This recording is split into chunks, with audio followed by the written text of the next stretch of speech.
India में ये area Pakistan ने कब्जा किया है, ये एरिया पाकिस्तान ने किया पीओके। इजराइल कहता है कि पीओके गलत किया पाकिस्तान ने कब्जा करके, पीओके इंडिया का होना चाहिए। पीओके किसका होना चाहिए? इंडिया का।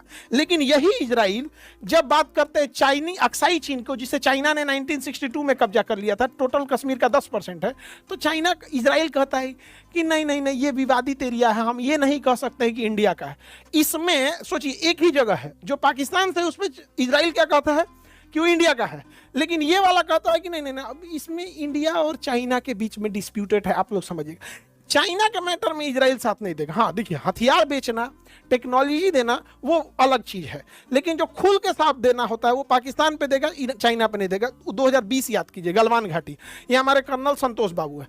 गलवान घाटी में चाइना ने 1995 के अधिनियम का, समझौते का उल्लंघन करके भारत में घुसी और हमारे लगभग 20 जवानों को शहीद कर दी। इजराइल आज तक उसको कंडेम नहीं किया, आज तक उसकी निंदा नहीं किया इजराइल।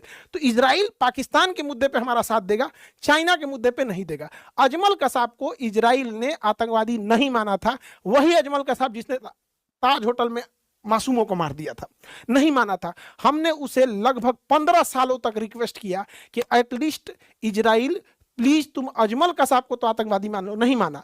लेकिन जब 7 अक्टूबर को मारा हमास वाला ना, तो मान लिया कि हाँ हाँ हाँ अजमल कसाब आतंकवादी है। अब भारत से कह रहा है कि आप भी हमास को आतंकवादी कहिए, तो भारत कह रहा है तोरा अजमल कसाब को आतंकवादी मानना में तोरा 15 साल लग गया। तो देखिए, वर्ल्ड ज्योग्राफी जियोपॉलिटिक्स में दोस्त कोई नहीं होता है, दुश्मन कोई नहीं होता है, नेशनल इंटरेस्ट क्या का देते हैं।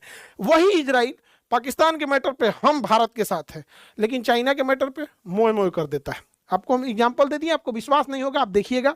वो अक्साई चीन को भारत का हिस्सा ना मान के विवादित क्षेत्र मानता है। ये सबका अपना अपना है। हम भी इजराइल को ये कहते हैं कि फिलिस्तीन और इजराइल दुई राष्ट्र होने चाहिए, तो सबका अपना अपना है। कोई इंटरनेशनल रिलेशन में कोई परमानेंट दोस्त और कोई परमानेंट दुश्मन नहीं होता है।